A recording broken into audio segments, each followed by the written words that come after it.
नमस्कार दोस्तों, क्राइम तक में आप सबका स्वागत है। मैं हूं सुप्रतिम बैनर्जी। मैं अक्सर आप लोगों को कई बार पुरानी क्राइम की खबरें भी बताता सुनाता हूं और उसके पीछे मेरा इरादा सिर्फ यही होता है कि अपराध की ऐसी घटना जो चौंकाने वाली हो और जिसके इन्वेस्टिगेशन में कुछ ऐसी बात हो जो लोगों को अपील करे। मगर आज मैं जो वाकया आप लोगों को बताने वाला हूं वो कोई पुरानी घटना नहीं बल्कि बिल्कुल रीसेंट इंसिडेंट है। आज से बमुश्किल 5-6 रोज पहले की बात है। अपराध की एक बड़ी घटना और उस घटना का इन्वेस्टिगेशन पुलिस ने कैसे किया, आइए शुरुआत करते हैं। ये मामला महाराष्ट्र का है। महाराष्ट्र में आप जानते हैं पुणे है, बहुत इंपॉर्टेंट शहर, और पुणे में एक जगह है हिंजवाड़ी, और इस हिंजवाड़ी में एक और न्यूक्लियर लोकेलिटी है जिस जगह का नाम है लक्ष्मी चौक। यहाँ पर बहुत सारे रिहायशी मकान हैं, बाज़ार हैं और कुछ एक होटल भी हैं। तो इन्हीं में से एक होटल है ओयो टाउन हॉल। आप लोगों ने ओयो होटल का नाम सुन रखा है। ओयो जो है वो कपल फ्रेंडली होटल के तौर पर जाना जाता है और काफ़ी उसके ब्रांचेस हैं पूरे देश भर में। तो इस होटल में 25 तारीख को एक नौजवान लड़का अपने साथ एक बैग लिए हुए चेक इन करता है और वो अपने लिए एक कमरा बुक कराता है। चूँकि कमरा खाली है होटल में तो उसको कमरा नंबर 306 अलॉट कर दिया जाता है और वो अपने कमरे में जाकर बहुत आराम से रेस्ट करने लगता है, सोने लगता है। 25 तारीख का दिन गुजर जाता है। 26 तारीख यानी गणतंत्र दिवस का दिन, बहुत इम्पॉर्टेंट दिन। इस रोज़ भी लड़का कमरे में है और इस रोज़ उस लड़के से मिलने एक लड़की वहाँ पहुँचती है। और जैसा कि मैंने आपको बताया कि ओयो होटल को जो है वो कपल फ्रेंडली होटल के रूप में जाना जाता है, तो वो लड़की आती है और दोनों लड़का लड़की कमरे में बैठते हैं, बातें करते हैं और फिर थोड़ी देर बाद वो शॉपिंग वॉपिंग करने के लिए निकल जाते हैं। तो किसी भी होटल के लिए ये एक बहुत नॉर्मल सी बात है, इसमें कुछ भी अजीब या जिसे कहते हैं ध्यान खींचने वाली बात नहीं है। इस तरह से 26 तारीख का दिन भी निकल जाता है। 27 तारीख को भी वो लड़का उसी कमरे में है, रूम नंबर 306 में, और वही लड़की जो एक रोज़ पहले उससे मिलने के लिए आई थी वो इस रोज़ भी इस लड़के से मिलने के लिए आती है। रात तकरीबन 9, साढ़े 9 बजे के बीच अचानक अनहोनी होती है। होता यह है कि रूम नंबर 306 में ताबड़तोड़ गोलियां चलने लगती हैं। एक एक कर 5 राउंड फायरिंग होती है और इस फायरिंग में वो लड़की जो इस लड़के से मिलने के लिए आई थी, जिसने कमरा बुक कराया था, उसकी जान चली जाती है, यानी उसकी हत्या कर दी जाती है। उस कमरे में 2 ही लोग थे। लड़की की हत्या हो गई, जाहिर है हत्या करने वाला लड़का ही है।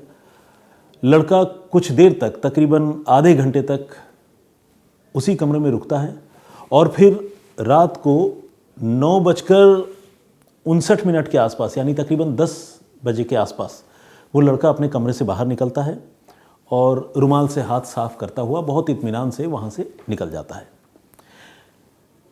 होटल के किसी भी स्टाफ को या उस कमरे के बगल में कमरे में रहने वाले किसी भी आदमी को रूम नंबर 306 में हुई एक इतनी बड़ी घटना, इतनी बड़ी वारदात के बारे में कुछ भी पता नहीं चलता। आप सोचेंगे कि भाई 5-5 राउंड गोली चली, गन शॉट की आवाज़ तो लोगों को सुनाई दी होगी, कैसे पता नहीं चला?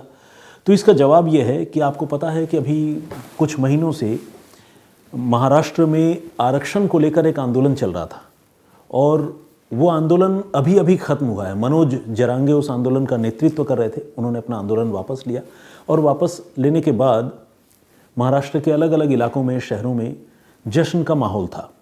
और 27 तारीख को जब ये घटना हुई, रात तकरीबन 9, साढ़े 9 बजे के आसपास, उस वक्त आसपास के इलाकों में आतिशबाजी हो रही थी। तो बहुत सारे लोगों ने, हो सकता है उस होटल के स्टाफ ने उन गोलियों की आवाज़ सुनी हो। हालांकि बंद कमरे में गोली चली थी, बहुत ज़्यादा साउंड हुआ होगा ऐसा नहीं लगता है, छोटे हथियार से ही गोली चली। तो लेकिन जिसने भी आवाज़ सुनी उसने शायद ये सोच लिया या मान लिया कि ये कोई पटाखे की आवाज़ है, क्योंकि मैंने आपको बताया कि वहाँ सेलिब्रेशन का सिलसिला चल रहा है। तो खैर 27 तारीख को रात के वक्त में ये घटना हुई और वो लड़का वहाँ से चला गया और कमरे को बाहर से लॉक करके वो लड़का वहाँ से चला गया। लड़का कहाँ गया, लड़की की लाश का क्या हुआ, बंद कमरे में वो लाश पड़ी रही, कैसे पुलिस को पता चला, ये सब अपने आप में बहुत अजीब और बहुत चौंकाने वाली कहानी है। होता यह है कि लड़का तो हत्या करके वहाँ से फरार हो जाता है, होटल वालों को भी पता नहीं चलता, आसपास के लोगों को भी पता नहीं चलता, और लड़का वहाँ से निकल कर जाता है मुंबई की तरफ। और सबसे पहले वो पहुँचता है नवी मुंबई। नवी मुंबई के वाशी इलाके में जब वो किसी पर्टिकुलर जगह पर पहुँचता है जहाँ से उसे आगे ट्रेन पकड़कर मुंबई और फिर मुंबई से भी बाहर निकल जाना था, तो जब वाशी में वो पहुँचता है तो नवी मुंबई क्राइम ब्रांच को इस लड़के के बारे में जानकारी मिलती है। असल में क्राइम ब्रांच का एक इन्फॉर्मर, एक मुखबिर कहीं से ये पता लगा लेता है कि एक लड़का जिसने पुणे के हिंजवाड़ी इलाके में किसी को गोली मारी है, वो वाशी में एक पर्टिकुलर जगह पर आकर छुपा हुआ है। जब ये बात उस मुखबिर को पता चलती है तो वो मुखबिर क्राइम ब्रांच वाशी को इसके बारे में जानकारी देता है। क्राइम ब्रांच के ऑफिसर फ़ौरन हरकत में आते हैं और वो इस लड़के को, जो सस्पेक्ट है, उसे हिरासत में ले लेते हैं, उससे पूछताछ शुरू करते हैं। जब उसकी तलाशी ली जाती है तो उसके पास से कोई असलहा भी नहीं मिलता, कोई हथियार नहीं मिलता। तो ऐसे में एक बार की ये भी लगता है कि शायद मुखबिर की सूचना गलत हो, लेकिन जब इस लड़के से सस्टेन्ड इंटरोगेशन किया जाता है और पिछले कुछ घंटों में उसके वेयरअबाउट्स के बारे में पुलिस उससे पूछती है तो वो लड़खड़ा जाता है और फाइनली वो कबूल कर लेता है कि हाँ, उसने एक हत्या की है और आप लोगों को जिसने भी उसके बारे में बताया है उसने बिल्कुल सही बात बताई है। लड़का जब ये बात कबूल कर लेता है तो पुलिस भी थोड़ी शॉक हो जाती है, हैरान हो जाती है, क्योंकि आम तौर पर कत्ल के किसी भी मामले में पहले कत्ल की घटना का खुलासा होता है, उसके बारे में पता चलता है और तब जाकर कातिल गिरफ्तार होता है। लेकिन यहाँ एक कातिल जो है वो खुद ही पुलिस की झोली में आ गिरा है एक मुखबिर की बदौलत, और कत्ल कहाँ हुआ है, किसका हुआ है, इसके बारे में वाशी क्राइम ब्रांच को अब तक कोई जानकारी नहीं है। उसे बस इतना पता है कि इस लड़के ने एक हत्या की है और उसने ये बात कबूल कर ली है। अब पुलिस जो है उसे पूछती है कि अच्छा ठीक है, तुमने किसकी हत्या की और कहाँ हत्या की, तो वो एक एक बात सिलसिलेवार तरीके से बताना शुरू करता है। सबसे पहले तो मैं आपको इन लोगों के बारे में बता देना चाहता हूँ जिसकी हत्या हुई और जिसने हत्या की। इस लड़के का नाम है ऋषभ निगम और जिस लड़की की हत्या हुई उसका नाम है वंदना। वंदना और ऋषभ दोनों लखनऊ के रहने वाले हैं और वंदना पिछले 2 सालों से पुणे में ही रहती है। वो एक सॉफ्टवेयर इंजीनियर है और पुणे की एक बड़ी कंपनी में सॉफ्टवेयर इंजीनियर के तौर पर ही वो काम भी करती है।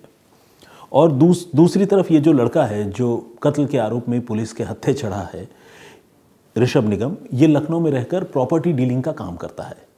पुलिस को शुरुआती छानबीन में ये भी पता चल जाता है कि ऋषभ और वंदना दोनों एक दूसरे के काफ़ी क्लोज थे और तकरीबन 10 सालों से उनके बीच में कोर्टशिप चल रही थी, यानी प्यार मोहब्बत का सिलसिला चल रहा था। लेकिन अब ऐसा क्या हुआ कि ऋषभ ने वंदना की हत्या कर दी। तो इसके बारे में पुलिस अभी और जानकारी जुटाने की कोशिश करती है, इन्वेस्टिगेशन करती है। मेन सस्पेक्ट उनके पास है, पुलिस के पास। इस बीच पुलिस ऋषभ से पूछती है कि अगर तुमने अपनी गर्लफ्रेंड वंदना की हत्या की है तो कहाँ की, वो जगह बताओ। तो बताता है कि मैंने पुणे के हिंजवाड़ी इलाके में एक होटल में उसकी हत्या की है। तो पुलिस पूछती है कौन सा होटल। उसकी हालत ऐसी है कि वो होटल का नाम तक नहीं बता पाता। मतलब उसकी दिमागी हालत के बारे में आप अंदाज़ा लगाइए, वो कत्ल करके भागा है और उसको पता ही नहीं कि कौन से होटल में मैंने कत्ल किया है, किस होटल में हत्या की है। वो बताता है कि लक्ष्मी चौक में एक होटल है, वहीं पर मैंने अपनी गर्लफ्रेंड को गोली मारी है। पुलिस पूछती है क्यों गोली मारी, तो उसने बताया कि रिलेशनशिप को लेकर कुछ इशू था और पिछले कुछ दिनों से वंदना जो है उसे धोखा दे रही थी, किसी और लड़के से मिल रही थी और चूंकि 10 सालों का पुराना उसका रिलेशन है तो वो वंदना को खोना नहीं चाहता था। उसने वंदना को काफ़ी समझाने बुझाने की कोशिश की, लेकिन जब वो नहीं मानी तो उसने उसकी हत्या कर दी। अब पुलिस कहती है कौन से होटल में हत्या की, तो वो होटल का नाम नहीं बता पाता।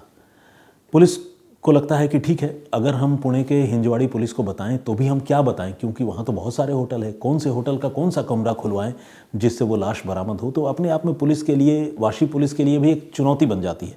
फिर नवी मुंबई की जो वाशी पुलिस है उसको एक आइडिया आता है। वो पुलिस की टीम कहती है कि ठीक है, हम तुम्हें कुछ तस्वीरें दिखाते हैं और तुम देख कर बताओ कि इसमें से कौन सा होटल है। उसके बाद लक्ष्मी चौक, हिंजवाड़ी में जितने भी होटल उस इलाके में मौजूद हैं, उन सारे होटल को पुलिस गूगल में सर्च करने लगती है।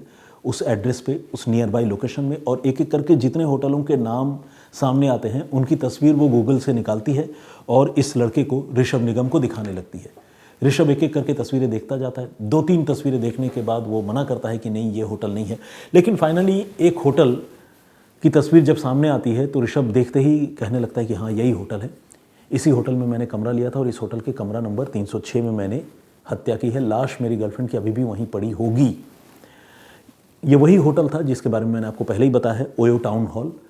अब वाशी क्राइम ब्रांच की जो टीम है जिसने इस लड़के को पकड़ा है, वो फ़ौरन हिंजवाड़ी पुलिस को फ़ोन करती है पुणे में, और फ़ोन करके बताती है कि आप लोग एक बार please OYO town hall hotel में जाकर कमरा नंबर 306 खुलवा कर देखिए कि वहाँ कोई डेड बॉडी, कोई लाश पड़ी है या नहीं। जब तक पुलिस को ये इन्फॉर्मेशन मिलती है तब तक 28 तारीख की सुबह 9 बज चुके हैं, यानी कई घंटों का वक्त गुजर चुका है। 12 घंटे कम से कम हत्या हो चुकी है। अब पुलिस की जब टीम वहाँ पहुँचती है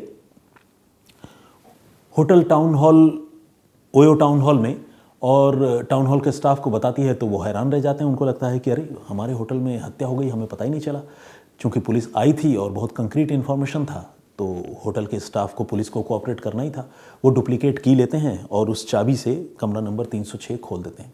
और कमरा नंबर 306 खोलते ही वही बात, वही डर सच साबित होता है जो पुलिस के साथ साथ होटल वालों को भी परेशान कर रहा था। सामने फ्लोर पर एक लड़की की लाश पड़ी है, खून से सनी हुई लाश। खून जम चुका है और लड़की की लाश अकड़ चुकी है। उसकी वजह आप समझ सकते हैं, 12 घंटे से ज़्यादा हो गए हत्या हुए। खून का जमना भी लाजमी है और लाश का अकड़ जाना भी लाजमी है। डेड बॉडी को देखकर लगता है कि उस पर कई गोलियां चली हैं। पहले तो मैनुअली या यूं कहें कि सरसरी तौर पर पुलिस उसको एग्जामिन करने की कोशिश करती है, लेकिन फिर डेड बॉडी को रिकवर करके पुलिस पोस्टमार्टम के लिए भिजवाती है। जब जांच होती है तो पता चलता है कि उस लड़की को, वंदना को, ऋषभ नाम के उसके बॉयफ्रेंड ने 5 गोलियां मारी थी। अब एक तरफ लाश पुलिस बरामद करती है, दूसरी तरफ कातिल पहले ही पकड़ा जा चुका है। पुलिस अब उस ऋषभ से पूछती है कि तुमने 5 गोलियां मारी तो ऐसी क्या बात थी? तो उसने वही पूरी कहानी बताई कि मेरे और वंदना के बीच में आजकल अनबन चल रही थी, क्योंकि मुझे ऐसा शक था कि मेरी गर्लफ्रेंड मुझे धोखा दे रही है। रही कत्ल की बात, तो पुलिस ने उससे पूछताछ जो की और जिस तरह से वो हथियार लेकर उस होटल के कमरे में पहुंचा था, चेक इन उसने किया था, उससे ये साफ है कि वो मन बना कर आया था कि वो अपनी गर्लफ्रेंड की इस बार हत्या कर देगा। तो लखनऊ का ये प्रॉपर्टी डीलर लखनऊ से ही एक नाजायज़ असलहा खरीद कर अपने साथ लेकर आया था। वो असलहा उसने कहाँ से खरीदा, कैसे प्रोक्योर किया, कैसे लेकर आया, इसके बारे में पुलिस अभी पता लगा रही है। इस बीच छानबीन में ये पता चला है कि लड़का वाशी पहुँचने से पहले और हिंजवाड़ी से निकलने के बाद उसने वो हथियार किसी सुनसान जगह पर डंप कर दिया है।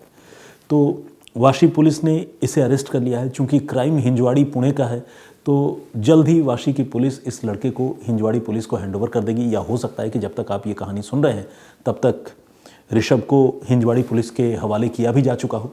पुलिस लाश बरामद कर चुकी है। तो ये एक ओपन एंड शट केस है जिस मामले को पुणे की पुलिस और नवी मुंबई वाशी की पुलिस ने अपनी मुस्तैदी और तत्परता से सुलझा लिया है।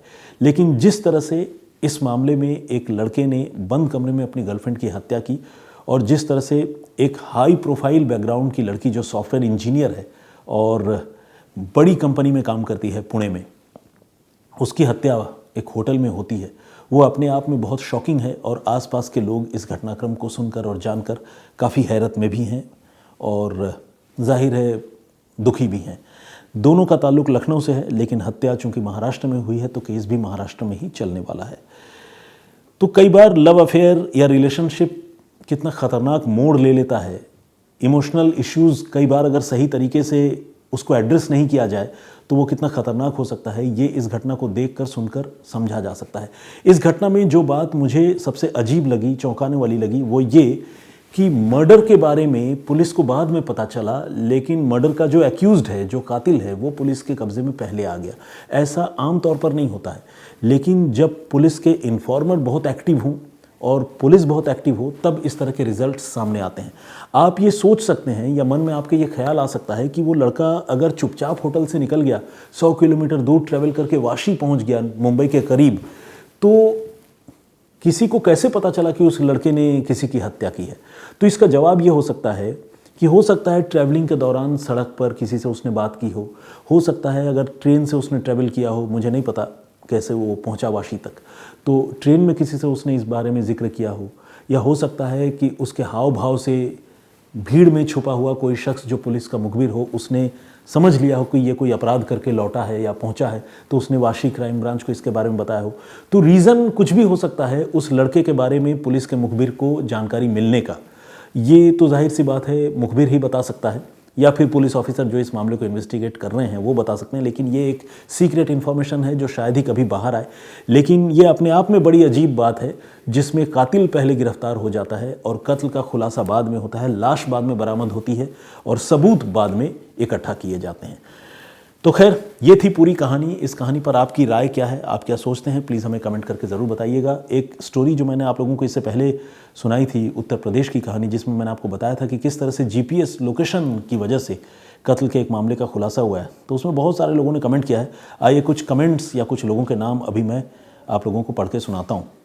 ये भी एक अजीब विडंबना है, मैं अब तक आप लोगों से मुखातिब हूँ, सारी बातें कर रहा हूँ, फ़ोन बगल में रखा हुआ है और कुछ कमेंट्स आप लोगों के मैं पढ़ने जा रहा हूँ। इसी बीच नेटवर्क का ऐसा इशू क्रिएट होता है कि अब वो कमेंट्स डिस्प्ले नहीं हो रहे हैं, तो मैं कुछ देर तक इंतज़ार कर चुका हूँ और अब जब आप मेरी ये स्टोरी सुन रहे हैं तो ऑब्वियसली जो मैंने बीच में इंतज़ार किया तकरीबन 5 मिनट, उस टाइम फ्रेम को चूँकि वो साइलेंट था तो उसको हमने एडिट भी कर दिया है। लेकिन इतना इंतज़ार करने के बावजूद चूँकि कोई कमेंट दिख नहीं रहा है तो आज कोई कमेंट ऑब्वियसली मैं पढ़ नहीं पा रहा हूँ, तो मुझे उम्मीद है कि आप इस बात को कंसीडर करेंगे। फ़िलहाल मुझे इजाज़त दीजिए और मेरे साथ मेरे senior camera person Vinod Shikarpuri ji को भी इजाज़त दीजिए। मैं फिर हाजिर होऊंगा किसी और कहानी, किसी और वाक़े के साथ। लेकिन इस स्टोरी पर अपनी राय, अपना कमेंट करना बिल्कुल मत भूलिएगा। मुझे आपके कमेंट्स का इंतज़ार रहेगा। जय हिंद, जय भारत।